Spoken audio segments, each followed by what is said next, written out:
को अग्नि की उपमा दी गई है। जैसे अग्नि ईंधन को जलाती है, वैसे ही ध्यान कर्म ईंधन को जलाता है। छड़ाला में भी आइए ना, तब ही शुक्ल ध्यानाग्नि करी चौघाती कर, क्या है, चौघाती विधि कानन दयो। समझ में आया? वहां पर भी शुक्ल ध्यानाग्नि, ध्यान रूपी अग्नि, अग्नि का एक वहां पर उन्होंने विशेषण जोड़ना इष्ट समझा। तो ध्यान इवन कुंद कुंद शतक में भी है, कम्यम धनान दहनम, कर्म ईंधन को यदि दहन करना चाहते हो तो ध्यान को अंगीकार करो। इसलिए हे जगत के जीवो, ध्यान का स्वरूप समझना हमारे लिए जरूरी ही नहीं, अवश्य है, अवश्य समझने योग्य कार्य है। सर्वप्रथम अगर कुछ करना है तो ध्यान का स्वरूप समझना है। ध्यान किसको करना है, किसका करना है, कब होता है, विधि क्या है, ये सब समझना पड़ेगा। आधे अधूरे के, half knowledge is dangerous. Half knowledge is dangerous मतलब क्या? आधा अधूरा ज्ञान, हाँ बस मैं बैठ गया, हाँ ध्यान कर रहे, हम ध्यान करते, हाँ बहुत अच्छा लगता है, अरे दिस इज टाइम पास, इसमें कोई उपलब्धि नहीं है, ये स्वयं के साथ किया गया छलावा है। क्योंकि सच्चा ध्यान का स्वरूप ही पता नहीं और इसी को ध्यान मान के आनंद मानता है। और सच में आनंद क्यों आ रहा है? ये छल नहीं कर रहा है, लेकिन जिनागम के सापेक्ष में उसको वस्तु स्वरूप दिखाई नहीं देने वाला है, उसको वस्तु स्वरूप का ही निर्णय नहीं हुआ। छलावा इसलिए नहीं कह रहा हूं क्योंकि वो सुख शांति ढूंढ रहा है और उसको उस क्रिया से थोड़ी सुख शांति हो गई है, और वो सुख शांति सचमुच कषाय की मंदता को लेकर है, और ये मान रहा है मुझे ध्यान हो रहा है और ध्यान से अच्छा लगता है। समझ में आ रहा है क्या? लेकिन अफसोस ध्यान का स्वरूप ही नहीं समझ रहा है, तो गंतव्य तक कैसे पहुंचेगा? नहीं पहुंच पाएगा। हाँ जी, आज हमको शुक्ल ध्यान का प्रकरण प्रारंभ करना है। इंटरेस्टिंग है आज का विषय भी। पहले बोल दूं कि आपको द्रव्य संग्रह लगेगा, द्रव्य संग्रह की कॉपी पहले ही लेकर रख दीजिए, अपने को थोड़ी उसमें उसके आधार से चर्चा करनी है। सूत्र क्रमांक 37 पर अभी हमको आगे बढ़ना है। 36वां सूत्र धर्म ध्यान को लेकर था, अब 37वां सूत्र अभी चर्चा में लेंगे।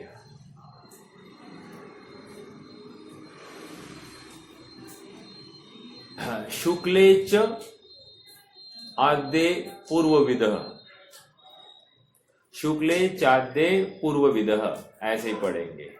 शुक्ले चाद्य पूर्वविदः, संधि करके देखते। शुक्ले च आद्य पूर्वविदः,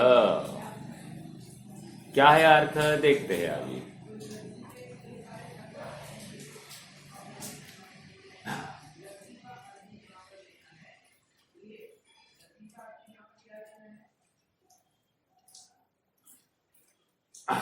आदि के, आद्य, आद्य मतलब द्विवचन, द्विवचन कहकर शुक्ल ध्यान के भी 4 भेद है, और 4 भेदों में पहले 2 शुक्ल ध्यानों के क्या है?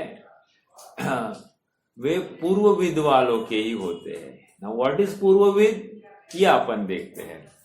पूर्वविद, पूर्व, पूर्व ये शब्द कहीं जिनवानी में आया है क्या? पूर्व इस वर्तमान प्रसंग के अनुसार बोलना। पूर्व का अर्थ क्या लेंगे? बहुत अच्छा, यहाँ पर हाँ, very good very good very good. पूर्व का धारी जीव, पूर्वविद अर्थात पूर्व को धारण किए वाला जीव, उसके ही शुक्ल ध्यान होते हैं। पूर्व मतलब पहले 2 शुक्ल ध्यान ये पूर्व को धारण करने वाले के ही होते हैं, ऐसा इस सूत्र का अर्थ निकल रहा है। एक प्रश्न है सबसे, प्रश्न ये है कि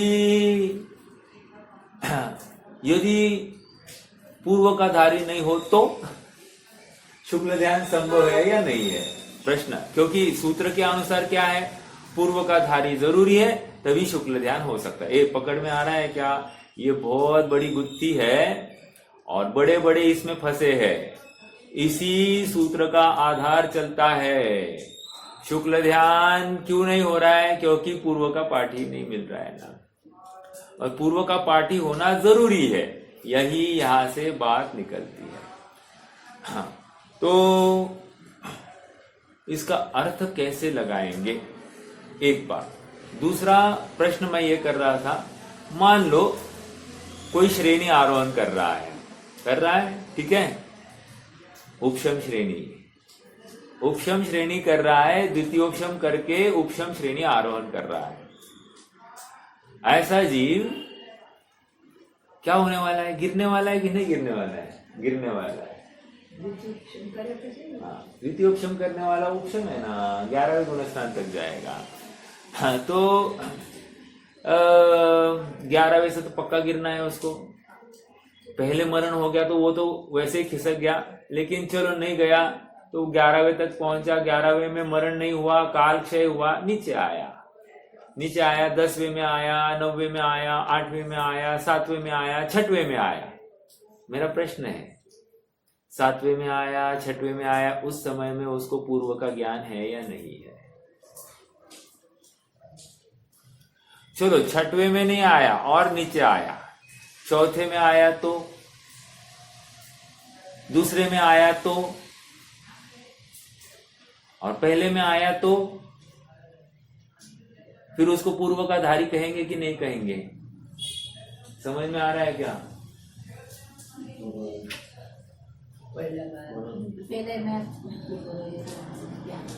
नहीं रह सकता ना। तो ये प्रॉब्लम खड़ी हो रही है कि आप ये कंडीशन लगा रहे हो पूर्व के धारी, और पूर्व का धारी को ही चढ़ना है, बाकी कोई चढ़ नहीं सकता। तो ये कथन हमको थोड़ा सा मुश्किल लगता है साहब। तो फिर सब गए आचार्य देव के पास में, और आचार्य देव को कहा, सर व्हाट इज दिस? तो बोले ये मुख्यता का कथन है। क्या है ये? मुख्यता को लिए कथन है। ये हो तो शाबाश, ये बढ़ेगा आगे, लेकिन नहीं हो तो घबराओ मत, वो भी चढ़ सकता है। ठीक है? क्या आधार है आपके पास में? आधार के साथ में बोलो। तो आधार के लिए हम आज द्रव्य संग्रह को देखेंगे। ठीक है? द्रव्य संग्रह 57वीं गाथा जरा ओपन कीजिए। 57वीं गाथा, पेज नंबर बताइए मुझे क्या है?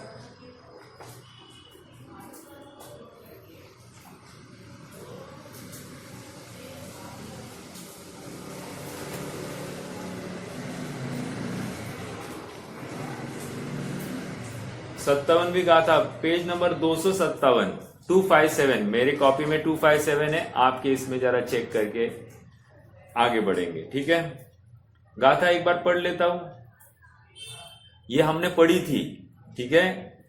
तव सुदवदवम चेदा झाण रह धुरंधरो हवे जम्मा तम्हा तत्तियणिरदा तल्लधिये सदा होय।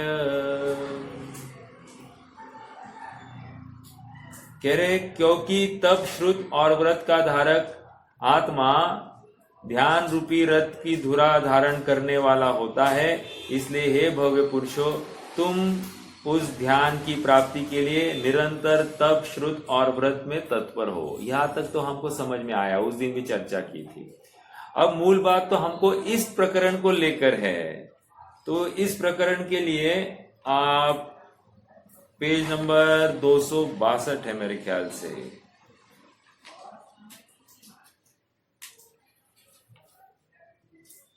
हाँ, 261 पर आइए, 261। देखो नीचे लास्ट पैराग्राफ में एक प्रश्न है। यहां शिष्य कहता है सब मेरे साथ में? एक जन तो हाँ बोल दीजिए, मतलब at least somebody is with Jinvani. है किसी के पास जिनवानी? नहीं है? मैं पढ़ता हूं तब तक आपके इकट्ठा तो कीजिए आपके पास में, अगर लाइए। इस पंचम काल में ध्यान नहीं है क्योंकि इस काल में उत्तम संगणन का अभाव है, पॉइंट नंबर 1। और 2 प्रश्न है एक प्रश्न में, और 10 तथा 14 पूर्व का श्रुत ज्ञान भी नहीं है। प्रश्न अपने टॉपिक से रिलेटेड है। हाँ, ये हमारा हो गया है द्रव्य संग्रह, इसलिए अभ्यास जिन्होंने किया है उनको ये थोड़ा सा याद तो होना चाहिए। हालांकि हमने पढ़ा भी था ये, लेकिन अब ज्ञान से ओझल हो गया है। देखो, इस काल में शुक्ल ध्यान नहीं है परंतु धर्म ध्यान है। एक श्री कुंद आचार्य देव ने मोक्ष प्रावृत में गाथा क्रमांक 76-77 में कहा है, भरत क्षेत्र में दुषम नामक मतलब पंचम काल में ज्ञानी जीवों को धर्म ध्यान होता है। वह धर्म ध्यान आत्म स्वभाव में स्थित होने वालों के होता है। जो ऐसा नहीं मानता वह अज्ञानी है। मतलब वर्तमान काल में धर्म ध्यान होता है। मेरा एक प्रश्न है, हीन 3 संगणन है, इनके धर्म ध्यान हो सकता है क्या? हो सकता है। तो जो क्या कहा? हो सकता है। यस, हो सकता है। यहाँ पे शुभ भाव को धर्म ध्यान लेना है या जो धर्म ध्यान का है वैसे ही धर्म ध्यान? नहीं, धर्म ध्यान देखो, व्यवहार धर्म ध्यान और निश्चय धर्म ध्यान। हाँ, जो चौथे गोरस्थान में स्टार्ट होता है। चौथे से चालू होने वाले धर्म ध्यान की बात चल रही है यहाँ पर, व्यवहार की बात नहीं। और एक बात, अच्छा हुआ आपने प्रश्न किया, व्यवहार धर्म ध्यान उसी को होगा जिसका निश्चय धर्म ध्यान। समझ में आ रहा है क्या? निश्चय के बिना व्यवहार की कल्पना स्थूल बात है, मतलब उसमें वैल्यू नहीं है। वो उपचार से कई कथन में आती होगी तो उसका उतना ही वेटेज लेना, उसको ज्यादा वेटेज नहीं देना। लेकिन निश्चय के बिना व्यवहार संभव नहीं।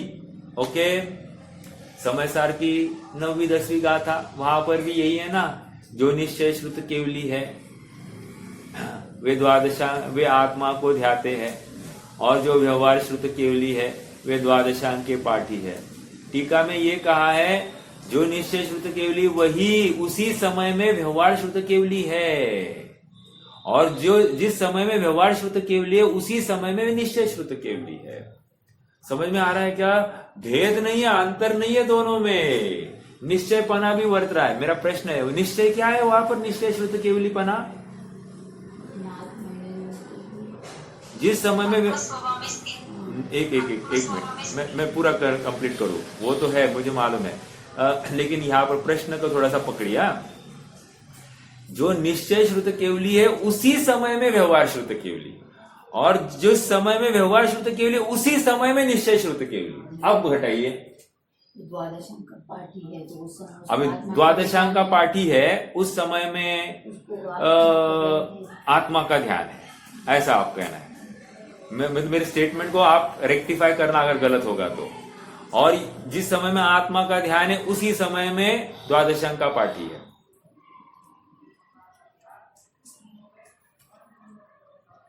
हो सकता है। कैसे हो सकता है बताइए? जब आत्मा स्वभाव में स्थिति उस समय लगती है तो ज्ञान नहीं ना, द्वादशांग का ज्ञान पड़ा है। ठीक है, बहुत अच्छा। और उल्टा कीजिए।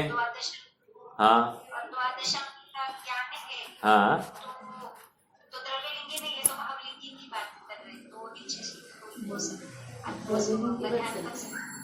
है। अरे नहीं ना, अभी घटाइए ना थोड़ा सा इसमें, कि व्यवहार में है, अर्थात व्यवहार श्रुत केवलीपना है, द्वादशांक का पाठ ही है, ठीक है। उस समय में निश्चय श्रुत केवलीपना क्या है?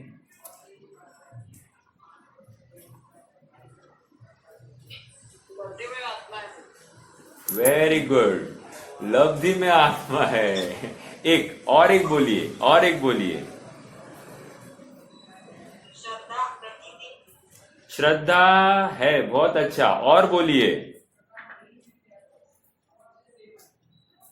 तत्वार्थ श्रद्धानाम सम्यक दर्शन। हाँ, वो हो गया ना, श्रद्धान हो गया ना, आगे आगे बोलिए। और एक बिंदु चाहिए।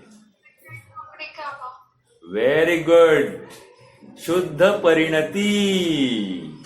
समझ में आ रहा है क्या? ये निश्चय श्रुत केवलीपना है। जिस समय में व्यवहार श्रुत केवली, उसी समय में निश्चय श्रुत केवली कैसे घटित करेंगे? समझ में आ रहा है क्या? तो ये उहापोह करना, ऐसे तर्क होने ही चाहिए। चलो, मैं कहा था, मैं इसलिए कह रहा हूं क्योंकि धर्म ध्यान यहां पर संभव है एक, और निश्चय धर्म ध्यान हुए बिना व्यवहार धर्म ध्यान की कल्पना नहीं कर सकते, ठीक है। इसीलिए तो कल हमने एक अंतिम 1 मिनट में हमने एक चर्चा की थी कि जो पंचलब्धि पूर्वक गुजर रहा है जीव, उस जीव अभी मिथ्या दृष्टि है, उस मिथ्या दृष्टि के ध्यान कौन सा लेंगे? तो वहां पर हमने देखा था कि उसको हम शुभ ध्यान नहीं, क्या कहा था? भद्र ध्यान कहा गया उसको आर्त ध्यान नहीं कहा, रौद्र ध्यान नहीं कहा, मिथ्या दृष्टि है उसको भद्र ध्यान कहा। और एक हमने मोक्षमार्ग प्रकाशक की अपेक्षा से कहा सम्यक्त्व सन्मुख मिथ्या दृष्टि। सम्यक्त्व सन्मुख हुआ है ऐसा जीव है, ठीक है, अर्थात भद्र परिणामी ही होगा। चलो,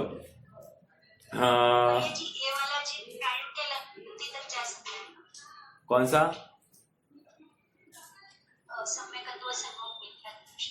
नहीं, वो तो सम्यक तो नहीं, वो तो सम्यक तो धारण ही करने वाला है, ऐसे जीव की चर्चा है। हाँ, तो फिर चौथा जो प्रायोगिक लब्धि है तब तक जा सकता है ना? हाँ, देखो प्रायोगिक लब्धि तक जा सकता है, ऐसा क्यों कह रहे हो? वो तो करण लब्धि को भी प्राप्त कर सकता है।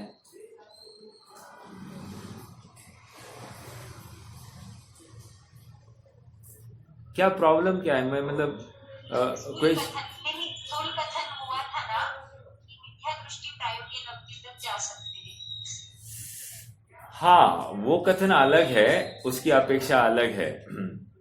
आप कुछ मतलब वो अलग ही विषय है, बट मुझे तो इतना ही कहना है कि उसमें अपन डिबेट हो जाएंगे। पहली बार मिथ्या दृष्टि प्रायोगिक लब्धि तक जाता है ऐसा कथन मिलता है, ठीक है, कोई प्रॉब्लम नहीं है। उसकी अपेक्षाएं हैं, वो अपन समझ सकते हैं अलग से। वो लब्धि तक जा सकता है ऐसा कहना है। हाँ, 5 लब्धियों में से प्रायोगिक लब्धि पार कर सकता है। चलो, अभी एक प्रश्न ही खड़ा करता हूँ। चलो, अभी ये आपने विषय छेड़ा ही है तो मैं कर ही लेता हूँ। फिर से कहाँ मालूम हम फिर से उठाएंगे नहीं उठाएंगे। देखो, प्रश्न है, जहां तहां आप ढूंढिए। प्रश्न ये है कि जिसको एक दो कथन करूंगा कि मिथ्या दृष्टि जीव प्रायोगिक लब्धि तक जाता है लेकिन करण लब्धि नहीं करता है। जो करण लब्धि में जाता है वही सम्यक्त्व को प्राप्त करता है, ये कथन आता है जिनवाणी में। और एक कथन कुछ विद्वानों का ऐसा भी है कि जो जिसको क्षयक्षम लब्धि हो गई वो नियम से वो सम्यक दृष्टि होकर ही बाहर निकलेगा। ओके, ये दो कथन मिल रहे हैं। दूसरे कथन का वैसे जिनवाणी में कहीं आधार भी नहीं है, जिनवाणी में आधार नहीं है। ओके, पहले कथन का आधार यहां था, जत्र तत्र आपको सब जगह मिलेगा कि मिथ्या दृष्टि जीव प्रायोगिक लब्धि तक जाता है, करण लब्धि में आज तक गया नहीं है, ऐसी बात आती है। दूसरे कथन में यह कहा गया है कि जो क्षयक्षम लब्धि को प्राप्त होता है, नियम से अंतर्मुहूर्त में 5 लब्धि को करके सम्यक दृष्टि होता ही होता है। अब दोनों का क्या अर्थ लेना, एक में कह रहे प्रायोग लब्धि तक जाकर पीछे आया, अर्थात वो 46 प्रकृतियों का निरोध हुआ। उसको आप सबको मालूम होगा कि 46 प्रकृतियां वहां पर बंधना रुक जाती है प्रायोग लब्धि में। ये सब कार्य होने के बाद में भी कैसे वापस आया। और एक कथन ऐसा है कि शैक्षम लब्धि में है और नियम से वो अब प्रायोग मतलब करण लब्धि प्राप्त करके फिर सम्यक दृष्टि होने वाला है। दोनों का अर्थ कैसे लगाया जाए। देखो, पहले कथन का अर्थ स्थूल रूप से है, अर्थात इतनी इस जाति की विशुद्धि किसी जीव को हो सकती है, ठीक है, स्थूल। दूसरा का अर्थ अनुमान गोचर है, अनुमान से अपने को नक्की करना है। अनुमान कैसे किया जाएगा, कह रहे हैं कि जिसका एक एग्जाम्पल देता हो, कोई कार्य हुआ है, मुझे सम्यक्त्व की प्राप्ति हो गई, एक कार्य बता रहा हूं, ठीक है। कार्य कैसे हुआ है मेरा प्रश्न है, कौन से समवाय से हुआ है।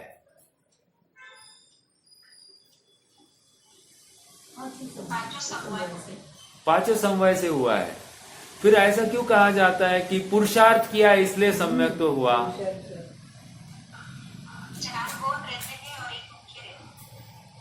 चार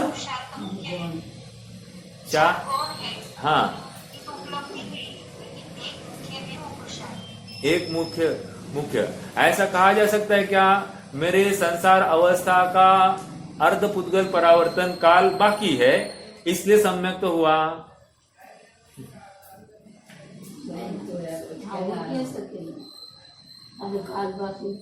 ऐसा कहा जा सकता है क्या, मेरी आज होनहार थी, भवितव्यता थी इसलिए सम्यक तो हुआ।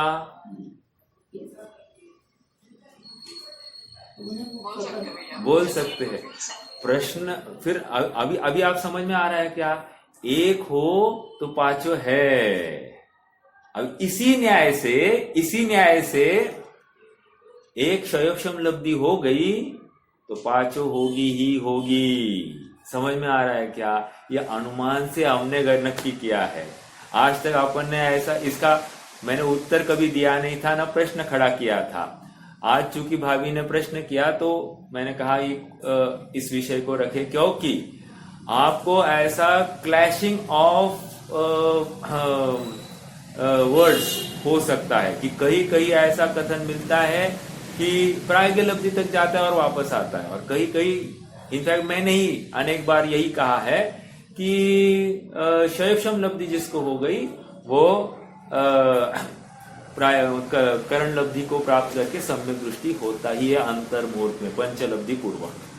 तो दोनों का अर्थ इस प्रकार समझना चाहिए, एक है सामान्य कथन, स्थूल कथन, और एक में अनुमान प्रमाण से अपन नक्की कर रहे कि ऐसा होना चाहिए।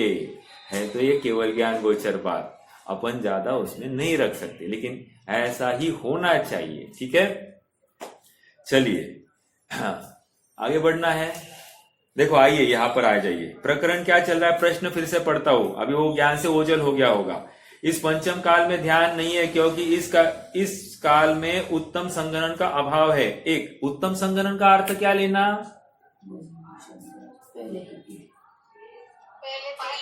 हाँ पहले तीन। मुझे लगा आज भी फिर से कोई ना कोई तो मिलेगा वज्र ऋषभ नाराज कहने वाला। ठीक है, उत्तम संगणन का अभाव है और एक प्रश्न तथा और 10 तथा 14 पूर्व का श्रुत ज्ञान भी नहीं है।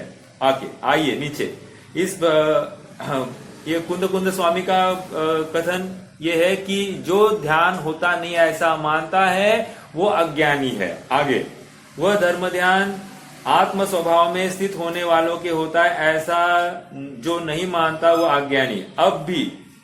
अब भी सम्यक दर्शन ज्ञान चारित्र रूप 3 रत्नों से शुद्ध जीव आत्मा का ध्यान करके इंद्र पद अथवा लोकांतिक देव पद प्राप्त करते हैं और वहां से चय कर मनुष्य होकर मोक्ष को प्राप्त करते हैं।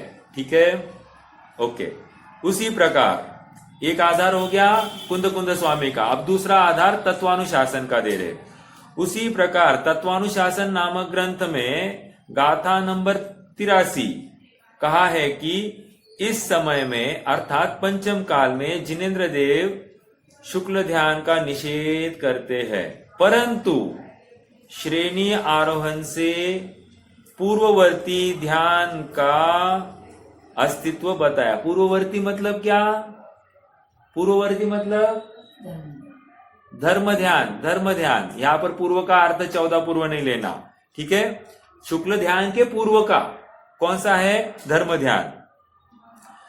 तथा जो ऐसा कहा है कि उत्तम संगणन का अभाव होने से ध्यान नहीं होता, वह उत्सर्ग वचन है। अंडरलाइन दिस, उत्सर्ग वचन। उत्सर्ग वचन, उत्सर्ग वचन मतलब क्या? चलो आगे पढ़ता हूं। अपवाद रूप व्याख्यान से तो उपशम श्रेणी और शपक श्रेणी में शुक्ल ध्यान होता है और वह उत्तम संगणन ही से होता है, परंतु अपूर्वकरण 8वें गुणस्थान के नीचे गुणस्थानों में धर्म ध्यान होता है। वह पहले 3 उत्तम संगणनों का अभाव हो तो भी अंतिम 3 संगणन में भी होता है। Underline this, important. ध्यान सबके होता है। 1, शुक्ल ध्यान जिसका होता है उसके उत्तम संगणन ही होते हैं। 2, ये बात क्लियर हो रही है। इसलिए ध्यान होता नहीं है, ये अर्थात मोक्ष के हेतु ध्यान होता नहीं, ऐसी बात नहीं है। तत्वानुशासन का आधार है अपने सामने, ठीक है। हाँ, अपवाद कथन और उत्सर्ग कथन क्या है? शुक्ल ध्यान होता, देखो, तथा जो ऐसा कहा है कि उत्तम संगणन का अभाव होने से ध्यान नहीं होता, ये उत्सर्ग वचन है, मतलब शुक्ल ध्यान नहीं होता, ये कहना है। समझ में आ रहा है क्या? शुक्ल ध्यान की बात है। उत्सर्ग कथन मतलब मुख्यता को लिए कथन है ये। हाँ, अपवाद कथन रूप व्याख्यान से तो उपशम श्रेणी और शपक श्रेणी में शुक्ल ध्यान होता है और वह उत्तम संगणन ही होता है, परंतु अपूर्वकरण गुणस्थान के नीचे के गुणस्थानों में अर्थात 7वें गुणस्थान तक धर्म ध्यान होता है। वह पहले 3 उत्तम संगणनों का अभाव हो तो भी अंतिम 3 संगणनों में भी होता है। यह भी उसी तत्वानुशासन ग्रंथ के गाथा नंबर 84 में कहा है। वज्रकाय वालों के को ध्यान होता है, ऐसा आगम का वचन उपशम और शपक श्रेणी के ध्यान की अपेक्षा से कहा है। उपशम और शपक श्रेणी मतलब 8वें से आगे, ठीक है। वह वचन नीचे के गुणस्थानों में धर्म ध्यान का निषेधक नहीं है। समझ में आया? प्रॉब्लम कहां से आया था? ध्यान होता नहीं पंचम काल में, ये कह रहे थे, तो मोक्ष के योग्य होता, मोक्ष के योग्य ध्यान नहीं हो रहा है, लेकिन मोक्ष मार्ग में चलने के योग्य ध्यान होता है। ये अर्थ निकालना है, डिराइव करना है। समझ में आ रहा है? न्याय की भाषा है ये न्याय की भाषा नहीं समझेंगे तो जिनवानी को पकड़ना बहुत मुश्किल है, ठीक है। हर बार हम आचार्य को गला पकड़ेंगे, बोला ये गलत बोला, ऐसा आचार्य ने बोला है, और फिर झगड़ा होगा। समझ में आ रहा है? यहाँ नए जो है ना, ये वाद मिटाने के लिए है, वाद बढ़ाने के लिए नहीं है। अर्थात जिनवानी का हर कथन अपेक्षा लिए है, अपेक्षा को यथार्थ समझना, नहीं तो भ्रम पालेंगे और हम सच्चे ध्यान से वंचित रहेंगे, ठीक है। अब दूसरा प्रश्न है। दूसरा प्रश्न क्या है आज के प्रकरण के हिसाब से? बोलिए दूसरा प्रश्न क्या है? कौन पढ़ेगा? फटाफट प्रश्न बोलिए।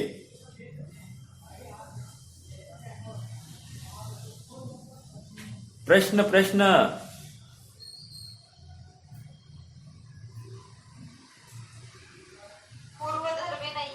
हाँ, क्या पूर्वधर में?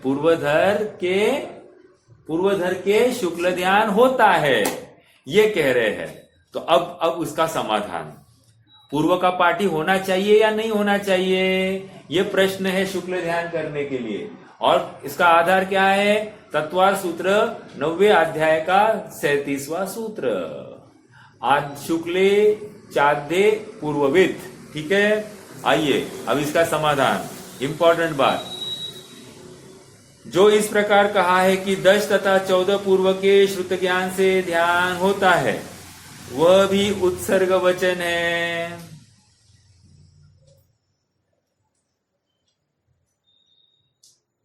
उत्सर्ग वचन मतलब राजमार्ग।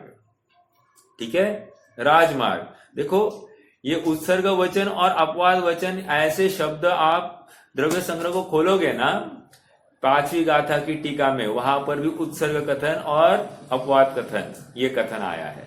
यहां पर भी 2 बार आया है, 3 बार तो मैं अभी है, और कहीं कहीं होगा तो देख लेंगे। ठीक है, देखो, अपवाद व्याख्यान से तो पाद समिति, वेरी वेरी इंपॉर्टेंट। ठीक है, अपवाद कथन, अपवाद व्याख्यान से तो पाद समिति और 3 गुप्ती। क्या है ये? क्या है? पाद समिति अष्ट प्रवचन मात्रिका। किसी को अष्ट प्रवचन मात्रिका का मीनिंग मालूम है?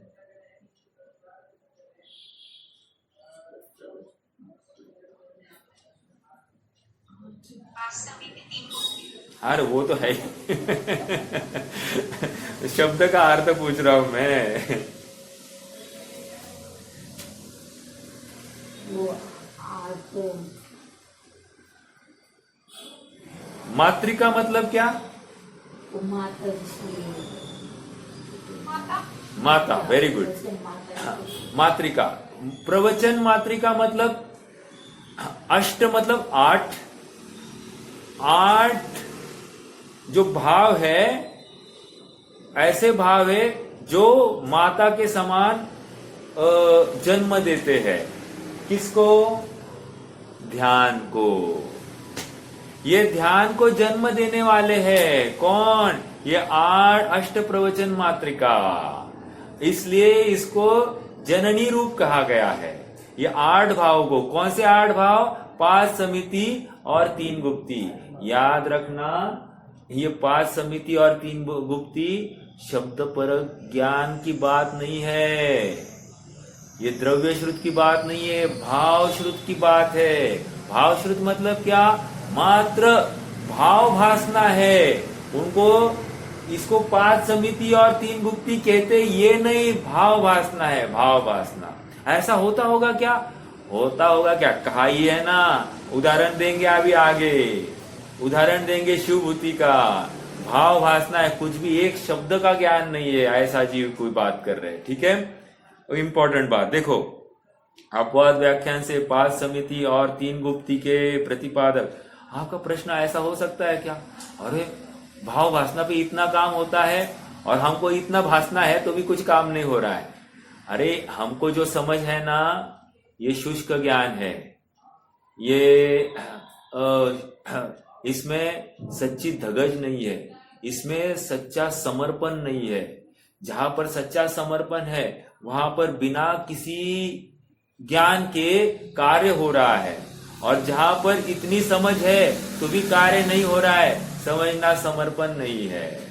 समझ होते हुए ज्ञान काम नहीं हो रहा है तो समर्पण नहीं है, ये 100%। ये खंत है, खंत। समझ में आ रहा है क्या? हमको खेद बरतना चाहिए कि इतने कम ज्ञान का धारी जीव इतना आगे शुक्ल ध्यान तक पहुंच सकता है और हम कुछ भी नहीं कर पाते। एक बात है समझना, ये जो प्रश्न है ना, साधारण प्रश्न नहीं है। देखो, एक बार एक सभा में ऐसे ही आया था, हाँ, उन्होंने एक स्टेटमेंट ही कर दी, क्या कि जो जो गुणस्थान बढ़ता है त्यो त्यो ज्ञान की वृद्धि भी होती है। क्या कहा? जो जो गुणस्थान बढ़ता है त्यो त्यो ज्ञान की वृद्धि भी होती है। ज्ञानावरण का अभाव होता ही होता है। लेकिन ये कथन कौन सा है? उत्सर्ग कथन है। अपवाद कथन ये है कि ज्ञान की वृद्धि नहीं हुई भी तो भी जीव शुक्ल ध्यान एकमात्र विशुद्धि के बल पर चढ़ सकता है। ये समझ में आ रहा है क्या? विशुद्धि जरूर, मतलब मोक्ष मार्ग में कितनी अकल है, कितना समझता है, इसको वैल्यू नहीं है। मोक्ष मार्ग में विशुद्धि को वैल्यू है। कितनी तत्परता है, कितनी धगज है, कितना मैं परेशान हूं इन संसार विषय भोगों से, कितना परेशान मतलब उदासीन भाव, मतलब द्वेष भाव की बात नहीं है, कितनी मतलब तड़पन है अंदर में, कब छूटू और अंदर जाओ, कब छूटू और अंदर जाओ, ऐसी तड़पन वाला जीव विशुद्धि बोलते हैं। समझ में आ रहा है? इसको सांसारिक मतलब षटकाय के विषय, मतलब 5 इंद्रिय के और मन के जितने भी विकल्प है उसमें कोई वैल्यू नहीं है, तो उसको फालतूगिरी लगती है। समझ में आ रहा है क्या? यूजलेस, वेस्ट ऑफ टाइम लगता है, कहाँ मेरा उपयोग यहाँ वहां द्वंद्व फंद में दौड़ रहा है। समझ में आ रहा है? निरंतर ये तत्व चिंतन करो या भेद विज्ञान करो, निरंतर आपा पर का भेद विज्ञान, आपा पर का भेद विज्ञान निरंतर चल रहा है। मेरा प्रश्न है, ऐसा जीव क्यों नहीं आगे बढ़ेगा? समझ में आ रहा है? तो ये एकमात्र विशुद्धि है। मोक्ष मार्ग में विशुद्धि को वैल्यू है। विशुद्धि, ठीक है? मैंने कितने उपवास किए, इसको वैल्यू नहीं। मैंने कितने दान दिया, इसको वैल्यू नहीं। आप कहोगे ये भी विशुद्धि के बिना होता नहीं है। ये विशुद्धि के बिना होता नहीं है, ठीक है, उसमें मंद कषाय जरूरी है, जरूरी है। मार्ग में विशुद्धि के बल पर बड़े से बड़ा पायदान मोक्ष मार्ग में हासिल किया जाता है, लेकिन विशुद्धि के अभाव में छोटे से छोटा पायदान भी चढ़ा नहीं जा सकता। क्यों? वो परिग्रह है। अब प्रश्न ये है, साहब हम बहुत दान देते हैं, हम बहुत तपस्या करते हैं, हम बहुत स्वाध्याय करते हैं, ये विशुद्धि के बिना है या विशुद्धि सहित है? विशुद्धि है, मंद कषाय है, लेकिन ऐसी विशुद्धि नहीं है कि तुम आगे बढ़ सको मोक्ष मार्ग में, गुणस्थान आरोहण हो जाए, ऐसी विशुद्धि नहीं। हम उसकी बात कर रहे हैं। तुम्हें ज्यादा नहीं समझ में आ रहा है, लेकिन तुम्हारी विशुद्धि के बल पर तुम हर अच्छी चीज की अनुमोदना कर बैठोगे। विशुद्धि के बल पर तुम अच्छी चीज की अनुमोदना कर बैठोगे। समझ में आ रहा है क्या? कैसे होगी? बस भोजन कर रहे हैं हम, भोजन करते करते आहार दान करने का भाव करना, उत्कट भाव हो जाए, ऐसा हो सकता है क्या? भोजन बना रहे हैं, उत्कट भाव होना, सर्वोत्कृष्ट ऐसा भोजन बने, आज तीर्थंकर का भी आहार की चर्या मेरे घर हो जाए तो उनको थोड़ी सी भी अंतराय नहीं आ जाए। ऐसे भाव आते हैं क्या? हमको नहीं आते ना। समझना विशुद्धि नहीं है। समझ में आ रहा है क्या? स्वाध्याय कर रहे हैं हम, स्वाध्याय करते समय हमको ऐसा भाव आता है क्या कि कब अपने शुद्धात्मा को ध्याऊं, कब मुझे ऐसा अवस्था आ जाए कि मुझे इन सब द्वंद्व का अभाव करने का एक अवसर आएगा, इनका विस्मरण हो जाए और एक आत्मा का ही स्मरण हो जाए। ऐसा कभी लगता है क्या? हमको शादी ब्याह आदि प्रसंग में जाने का भाव में उसका आनंद आता है क्या? अब शादी किसकी है, क्या है, उसमें मान लो अग्नि को साक्षी मानकर फेरे मार रहे हैं, उसकी अनुमोदना करने हम जाते हैं, हमको उसका खेद वर्तता है क्या? मतलब वहां पर अग्नि को भगवान मान रहे हैं, ये गृहित मिथ्या तो है कि नहीं है? ये हमको इतना सा भी सुध नहीं रहती है। हम हर किसी की अनुमोदना करने जाते हैं, तो कैसे चलेगा? समझ में आ रहा है क्या? मतलब ये हमको नक्की करना, हमको शादी में भी जाना है ना, शादी में जाकर वो शादी ठीक हो रही क्या, ये जिनवानी के अनुसार या जैन मत के अनुसार हो रही है क्या, या अन्य मत के अनुसार चल रही है? तो अपन क्या कर रहे हैं हमको ही उसका विवेक नहीं है, तो हम कैसे आगे बढ़ पाएंगे? मैं तो यहाँ ये कह रहा हूं कि विशुद्धि, ये सब सोचने की सामर्थ्य हम में होनी चाहिए, सही गलत का निर्णय करने की सामर्थ्य हम में होनी चाहिए। और ये कब होगी? जब हमको आत्मा के प्रति रुचि होगी। आत्मा सर्व सुखमय है, सर्व समाधान कारक है, ऐसा निर्णय जिसको हो गया है, उसको कषाय भी मंद हो जाती है, उसका उपयोग भी बाहर दौड़ता नहीं है, वो बाहर से सुख की कल्पना करता नहीं, ना बाहर से दुख की कल्पना करता है, और एकमात्र पुरुषार्थ में लग जाता है। विशुद्धि की बात चल रही है। स्वाध्याय का फल आत्मसमर्पण है, स्वाध्याय का फल कषाय की मंदता है। और देखिए कषाय की मंदता, बाहर में कोई क्रोध करता दिखाई दे रहा है, लेकिन अभिप्राय में यदि दूसरे का कल्याण हो तो उसको कषाय की मंदता कहते हैं। मोक्ष मार्ग है, धर्म की परिभाषा हमको समझनी पड़ेगी। बाहर से भाव भाव करने वाला हमेशा तीव्र कषाय होता है ऐसा नहीं। समझ में आ रहा है क्या? वो करुणा वाला भी हो सकता है। अगर कषाई होता तो फिर उसको मतलब वो मोक्ष मार्ग में स्थित, या उसको जिनवाणी पढ़ने का कोई ये नहीं है, मतलब उपलब्धि नहीं है। अपन ऊपर से आंक नहीं सकते, लेकिन लगाने की बात है। जैसे श्यामची आई शाम को पीट रही है, तीव्र कषाई है कि नहीं? दिखने के लिए कषाई है, लेकिन पीछे अभिप्राय में करुणा भाव है, बच्चे का कल्याण हो ये भावना है। और इसी को हम मंद कषाय कह रहे हैं जिनवानी की अपेक्षा, इसी को हम विशुद्धि कह रहे हैं जिनवानी की अपेक्षा। समझ में आ रहा है क्या? आइए आइए थोड़ा सा पढ़ते, नहीं तो रह जाएगा आज। हाँ, अपवाद व्याख्यान से तो पंच समिति और तीन गुप्ती के प्रतिपादक सारभूत श्रुत ज्ञान से भी ध्यान होता है। सारभूत मतलब क्या? सारभूत मतलब भाव श्रुत ज्ञान की बात चल रही है, द्रव्य श्रुत ज्ञान नहीं, शब्द ज्ञान नहीं है। समझ में आया? शब्द ज्ञान नहीं, शब्द का भाव भी नहीं समझता है। ऐसे ही बिना शब्द का भाव समझ रहा है ये।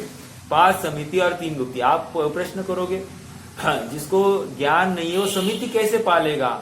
वो विवेक यातना चलेगी, यातना चलती है। क्रिया समिति, भाषा समिति, ऐष्णा समिति और अंतराय टाल के ऐष्णा, अंतराय टाल के ऐष्णा होती है। 32, 46 दोष 32 अंतराय टाल कर ऐष्णा समिति चलती है। कितना जबरदस्त ज्ञान होगा, किस जाति की वो विशुद्धि होगी आप समझ लीजिए। मतलब आसक्ति कितनी टूट गई है, 5 इंद्रिय और उसके विषयों से आसक्ति कितनी टूट गई है, इसका हमको ज्ञान हो जाएगा। बहुत कैसी अद्भुत अवस्था है। एक एक प्रसंग में भी वो कुछ भी गिनते नहीं है, एक शुद्धात्मा ही उपाधि। और देखिए ना, छठे गुणस्थान का काल 2/3 बड़ा अंतर्मूर्त, मतलब अंतर्मूर्त, उससे छोटा, उससे संख्यात कम काल, संख्यात का भाग देकर जो काल बचता है उतने काल 7वां गुणस्थान, 7वें गुणस्थान का संख्यात्वा भाग 8वां गुणस्थान का काल, 8वें गुणस्थान का संख्यात्वा भाग 9वां गुणस्थान, 9वें गुणस्थान का संख्यात्वा भाग 10वां गुणस्थान, 10वें का संख्यात्वा भाग 12वां गुणस्थान, और 12वें का संख्यात्वा नहीं लगाएंगे।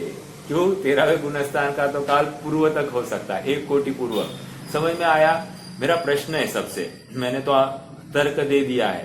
प्रश्न यह है, यदि किसी जीव को ध्यान लगाना है तो कितने काल में उसको मोक्ष हो सकता है?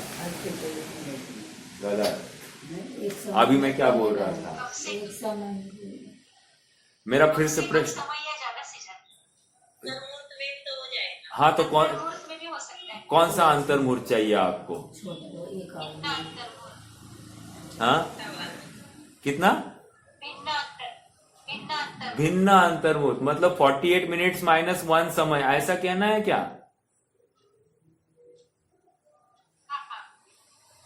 नहीं नहीं नहीं,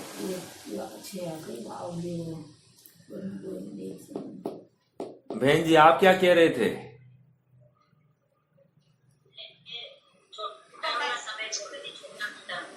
छोटा वाला अंतर्मूर्त में आपको काम कराना है, ठीक है, यस।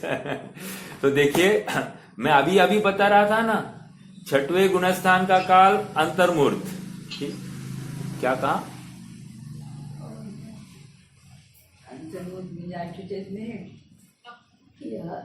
यथा योग्य। आवाज नहीं आ रही भाभी जी। चलिए मैं अंतर्मूर्त, 6वें गुणस्थान का अंतर्मूर्त, 6वें से 1 मिनट, 6वें से संख्यात भाग कम, 6वें का संख्यात भाग 7वां का संख्यात भाग 8वां। अरे कुछ सेकेंडों की बात है, कुछ सेकेंडों की बात, कुछ सेकेंड, इतने से काल में ये जीव 13वां गुणस्थान भी प्राप्त कर सकता है, और योग होगा तो मतलब मुक्त भी हो सकता है सेकेंडों में। आप समझ रहे हैं क्या? सेकेंड बहुत बहुत सारे अंतर्मुक्त हो जाएंगे सेकंडों में। हाँ, तो कहने की बात इतनी है कि इतना सा काल इनफ, इस इतने काल भी ध्यान नहीं हो रहा है जीव को सेकेंडों तक भी ध्यान नहीं हो रहा है। मुझे तो अब ये समझाना है, क्योंकि हमको सेकेंड समझते हैं ना, हमको समय ज्यादा कहाँ लगाएंगे, लेकिन सेकेंड तो समझते हैं। सेकेंड का एक कैलकुलेशन आता है, तो कह रहे कुछ सेकेंड तक भी उपयोग स्थिर नहीं कर पाता है, ऐसी तो दुर्दशा है इस जीव की। समझ में आ रहा है? तो इतने कम काल में भी जीव केवल ज्ञान को प्राप्त हो सकता है, बहुत कम काल है। ठीक है, चलिए। चक्रवर्ती जी को आपने एक बार बताया था 6 सेकेंड के अंदर हो सकता है। 6 सेकेंड, हाँ 6 सेकेंड बताया था। अच्छा, हाँ तो मैं सेकेंड ही तो कह रहा हूं, लेकिन 6 सेकेंड मैंने किसी का सुना है। यस, बात तो है, मैंने कही है, वो सुना है, मैंने पढ़ा नहीं है, लेकिन एक कैलकुलेटिव शायद छाबड़ा जी को ही सुना होगा, तो उन्होंने 6, या फिर और कौन है, उज्ज्वला बहन जी, किसी को एक को सुनकर ही मैंने बताया होगा फिर ये। हाँ, फिर भी सेकेंडों की बात है, इतने कम काल में भी ये केवल ज्ञान हो सकता है। हाँ, मतलब भिन्न अंतर्मुहूर्त की बात नहीं है। भिन्न अंतर्मुहूर्त मतलब 48 मिनट माइनस 1 समय और एक बड़ा अंतर्मुहूर्त मतलब 48 मिनट माइनस 2 समय, उत्कृष्ट अंतर्मुहूर्त। अपन तो 6 सेकेंड की बात कर रहे हैं, 5-6 सेकेंड मतलब बहुत छोटा काल है ना। इतने काल में भी ध्यान की एकाग्रता हो जाए, केवल ज्ञान हो जाएगा इस जीव को, ये समझना है। श्रेणी आरोहण करके आगे छू। ठीक है, हाँ बहन जी कुछ प्रश्न था क्या आपका? ये बोल रहे थे चक्रवर्ती को अंतर्मुहूर्त में केवल ज्ञान हुआ था, तो कौन सा अंतर्मुहूर्त 48 मिनट का है? यथा योग्य अंतर्मुहूर्त लेंगे अपन। और क्यों, देखो ऐसा है ना, इमेजिन कीजिए कि वो आ गए, केश लोच हो गया। केश लोच होने के बाद में अभी भी कौन सा गुणस्थान है? चौथा गुणस्थान है, नग्न अवस्था, केश लोच, पीछे कमंडल के धारी। अब ये जाएंगे एकांत में। एकांत में जाकर वहां सबसे पहले क्या होगी? एक पहली सामायिक होगी, कायद सर्ग पूर्वक सामायिक होगी, और जो पहला ध्यान होगा उस ध्यान में ये 7वें में आएंगे, चौथे से डायरेक्ट 7वें में आएंगे। ओके, अब देखो नियम ऐसा है, 7वां गुणस्थान आने के बाद में नियम से 6वां गुणस्थान आना जरूरी है। 7वें से ऐसा कभी भी संभव नहीं कि 7वें से आगे डायरेक्ट 8वें में जाएगा। इसको 6वें में आना ही पड़ेगा, आना ही पड़ेगा। और एक बार नहीं, 2 बार नहीं, संख्यात बार नहीं, असंख्यात बार आना पड़ेगा। किसमें? 6वें में। इसका मतलब असंख्यात बार 7वें में भी गया होगा ना? हाँ गया। ऐसा असंख्यात बार अंदर बाहर होगा। अब ये कितने काल में हो रहा है? ये सब सेकेंडों में हो रहा है, सेकेंडों में। ठीक है, हाँ। फिर आगे क्या हो गया? आगे ये शपक श्रेणी आरोहण करनी है, तो अब ये क्या करेगा? अनंतानुबंध, अगर शायिक सम्यक दृष्टि है तो वेरी गुड। शायिक सम्यक दृष्टि होगा तो डायरेक्टली क्या करना है? इसको एक त्रिकरण योग्य परिणाम करने हैं, और त्रिकरण की जरूरत भी नहीं यहाँ पर। अधकरण, अपूर्वकरण और अनिवृत्तिकरण, यहाँ पर तीनों चालू हो जाएंगे। 7वें के उत्तरार्ध में आएगा, 7वें के उत्तरार्ध से 8वें, 8वें से 9वें, ये 3 करण हो गए। और फिर उसके आगे क्षय करके 10वां। तो सबका काल देखिए ना, काल छोटा छोटा होते जा रहा है। तो अपने आप में ये बड़ा अंतर्मुहूर्त की भी जरूरत नहीं है। ये एक्चुअली गिन के दिखाए विद्वानों ने कि भाई ये अंदर बाहर 6वां 7वां, इसके लिए आप मान लो कि असंख्यात बार हो गया ना, तो ये भी मान लो ये 5-6 आवलियों में काम हो जाएगा, 5-6 आवली, ठीक है। क्योंकि एक आवली में भी कितने हैं, 4-5 अंतर्मुहूर्त हो गए ना, तो ऐसे असंख्यात आवली कर दीजिए। वेरी करेक्ट, असंख्यात आवलिया कर दीजिए। असंख्यात आवलिया भी गई ना तो भी 5-6 मतलब 1-2 मिनट के ऊपर नहीं गया होगा, 1-2 मिनट के ऊपर नहीं गया।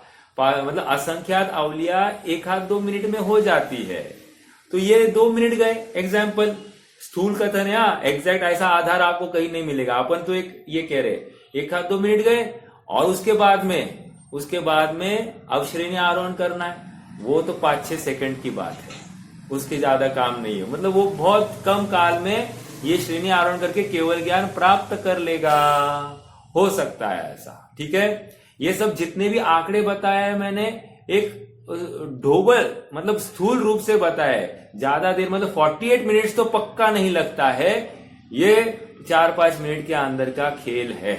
समझ में आया? इतना देर के लिए उपयोग को स्थिर करो और केवल ज्ञान को प्राप्त हो जाओ। कितना इजी है, कितने कर्मों को एक झटके में निर्जरा हो रही है, आप सोच नहीं सकते। इतना धड़ाधड़ कर्म ईंधन जलता जाता है, कर्म मतलब कुछ बचता ही नहीं है। 4-5 मिनट में सारा जितना सत्व है अनादि काल का जितना इकट्ठा किया है 4-5 मिनट में साफ कितनी ताकत है। मतलब कहा है वो छड़ाला की क्या बात है, वो कोटि वर्ष तप तपे, वहां तो तप करने से जितना कर्म झड़ता है वो बात नहीं, ज्ञान की एक शुद्धोपयोग से कितना झड़ गया, एक शुद्धोपयोग। और ऐसा अंतर मुहूर्त के लिए ध्यान हो गया तो आप सोचिए कितना साफ हो जाएगा, पूरा साफ, कुछ भी बचेगा नहीं। मतलब अपने ज्ञान के सामर्थ्य का एहसास होना चाहिए। जिस दिन ये अपनी आत्मा की महिमा जागृत, सच्ची महिमा जागृत हो जाएगी, कर्म अनादि काल का एक झटके में ऐसे भाग जाएंगे कि थे ही नहीं। वो हम कहते कर्म हमको परेशान करते, मेरे कर्म ही फूटे। अरे तू तेरा उपयोग फूटा है, तेरे उपयोग की सामर्थ्य तू समझ नहीं रहा है, ये तेरी फूटी किस्मत है। जिस दिन तुझे तेरी महिमा आएगी, तुझे कर्म फूटा हुआ दिखाई नहीं देगा। अरे तू कर्मों को थैंक यू बोलेगा, थैंक्स कि मुझे जागृत किया, मैं इतना ज्ञानवान हूं, इतने सामर्थ्यशाली हूं, ऐसा मुझे तूने एहसास दिलाया। तेरे सामर्थ्य को देखकर मुझे मेरे सामर्थ्य का विश्वास हो गया। ऐसा कभी होता है क्या? कर्म की तीव्रता को देखकर हमको हमारे वो उसमें इतनी ताकत है फल देने की, तो मेरे ज्ञान में इतनी ताकत हो सकती है ना कि उससे अप्रभावित रहे, हो सकता है, क्योंकि दोनों भिन्न तत्व है। ऐसा विश्वास हमको जागृत होना चाहिए। समझ में आ रहा है? चलिए आइए नीचे।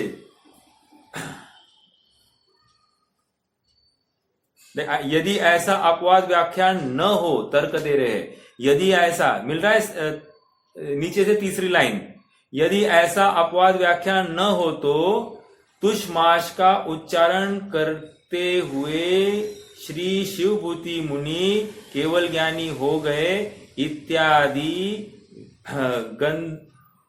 गंधर्व आराधनादि ग्रंथों में कहा गया व्याख्यान किस प्रकार घटित होगा? गंधर्व आराधना आदि ग्रंथों में ऐसा उल्लेख है कि शिवभूति मुनिराज को केवल ज्ञान हो गया, जिनको तुष्माश का उच्चारण करते हुए।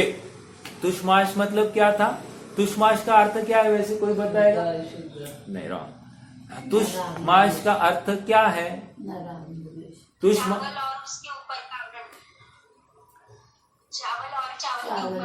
हाँ, माश होता है उड़द, ठीक है, और तुष होता है उसका छिलका।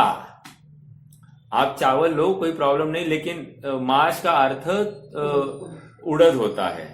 अभी माश मतलब मांस नहीं लेना, माश देखो, एक माश तेल होता है, माश तेल होता है क्या भाभी जी? माश तेल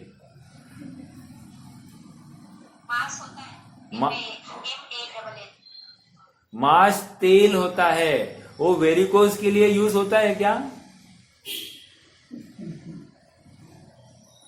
नहीं होता होगा तो भी होता है। मतलब माश तेल ऐसा एक तेल है आयुर्वेद में, उड़द का ही तेल होता है आपने वो। जो हाँ, माश आपने जो बोला ना, वो संस्कृत का वर्ड है, आयुर्वेद में उसको उड़द ही बोलते हैं, माश। राइट राइट राइट राइट, वो उड़द का तेल होता है, वो वेरिकोज के लिए यूज करते हैं, ऐसा सुना है मैंने, मुझे अभी ज्यादा मालूम नहीं।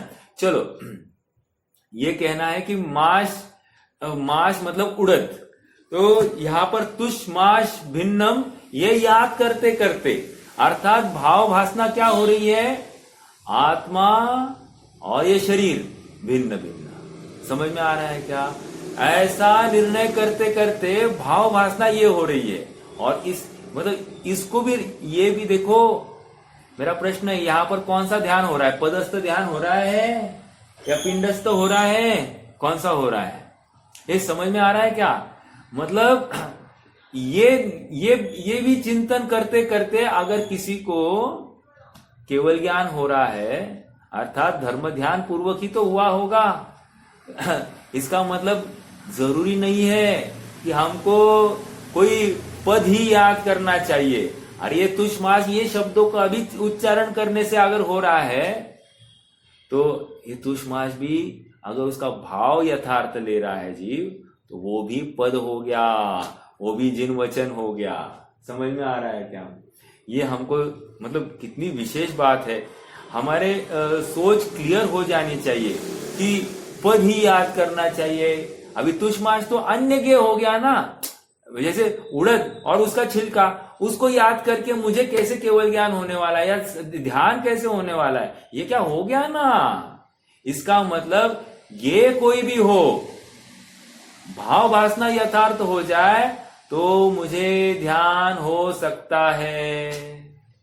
ये कंक्लूजन है, और ये कंक्लूजन हमेशा हमेशा के लिए हमको अभी हमारे धारणा में फिट करना है। ठीक है, देखो आइए, तुषमास का उच्चारण करते हुए श्री शिवभूति मुनि केवल ज्ञानी हो गए इत्यादि गंधर्व आराधना ग्रंथों में कहा गया है। व्याख्यान किस प्रकार घटित होता? आगे प्रश्न, फिर से प्रश्न है, ये इतना पढ़ना है हमें।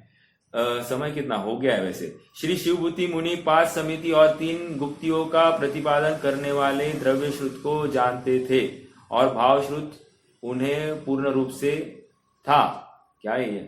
प्रतिपादन करने वाला द्रव्य श्रुत को जानते थे और भाव श्रुत उन्हें पूर्ण रूप से था, ऐसा नहीं कहना चाहिए। अभी अभी चर्चा हो गई है। क्यों? क्योंकि यदि वे 5 समिति और 3 गुप्ती के प्रतिपादक द्रव्य श्रुत को जानते, शब्द को जानते, ईर्या समिति, भाषा समिति, एषणा समिति, ये जानते, तो क्या जानते होते तो द्वेष न कर, राग न कर, मारुष मातुष, रुष मतलब द्वेष,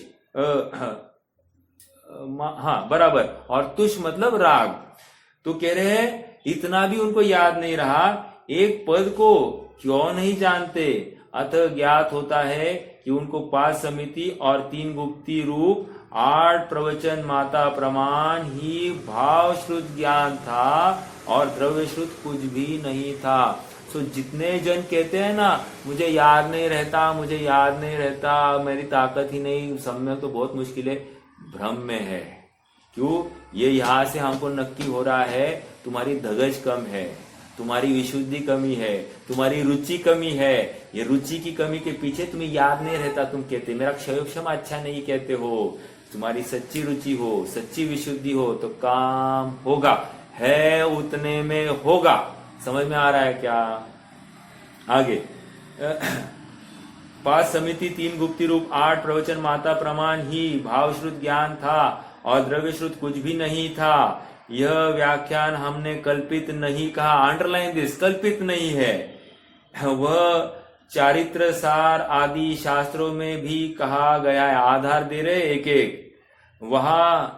वह इस प्रकार है, अंतर मुहूर्त में जो केवल ज्ञान प्राप्त करते हैं वे क्षीण कषाय गुणस्थानवर्ती निर्ग्रंथ नामक ऋषि कहलाते हैं। उन्हें उत्कृष्ट रूप से 14 पूर्व के श्रुत ज्ञान होता है और जघन्य रूप से, अंडरलाइन दिस, जघन्य रूप से 5 समिति और 3 गुप्ती जितना ही श्रुत ज्ञान होता है, इनको भी 12वां गुणस्थान प्राप्त होता है। निष्कर्ष, पूर्वविद, आद्य च पूर्वविद, आद्य शुक्ले आद्य च पूर्वविद, यह क्या है? शुक्ले चाद्य पूर्वविद। तो कह रहे ये उत्सर्ग कथन है। अपवाद कथन, जघन्य ज्ञान वाला भी शुक्ल ध्यान को आरोहण कर सकता है। ठीक है, समझ में आ रही क्या बात? मोक्ष के लिए ध्यान किया जाता है और इस काल में मोक्ष तो नहीं है, तो ध्यान करने का क्या प्रयोजन? ऐसा नहीं है, क्योंकि इस काल में भी परंपरा से मोक्ष है, अर्थात धर्म ध्यान है। ये कह रहे हैं परंपरा से मोक्ष किस प्रकार है? ध्यान करने वाला ध्याता स्वशुद्धात्मा की भावना के बल से संसार की स्थिति अल्प कर स्वर्ग में जाता है। वहां से आकर मनुष्य भव में रत्नत्रय की भावना प्राप्त कर शीघ्र मोक्ष जाता है। जो भरत, सगर, रामचंद्र, पांडव आदि मोक्ष गए हैं, वे भी पूर्व काल में भेदाभेद रत्नत्रय की भावना से संसार की स्थिति घटाकर फिर पश्चात मोक्ष गए हैं। चलो ठीक है, जो पढ़ना था सो हो गया। आज के इस 9वें अध्याय का जो 37वां सूत्र है, इसका हमने भाव समझने की कोशिश की कि कथन किस अपेक्षा से है। वो उत्सर्ग कथन है। अपवाद कथन बिना पूर्व के ज्ञाता भी शुक्ल ध्यान को आरोहण कर सकते हैं, बट 3 उत्कृष्ट सहनन चाहिए। ये बात तो फिक्स, 3 उत्कृष्ट संघनन तो चाहिए। वज्र नाराज, वज्र ऋषभ, वज्र नाराज और नाराज। ठीक है।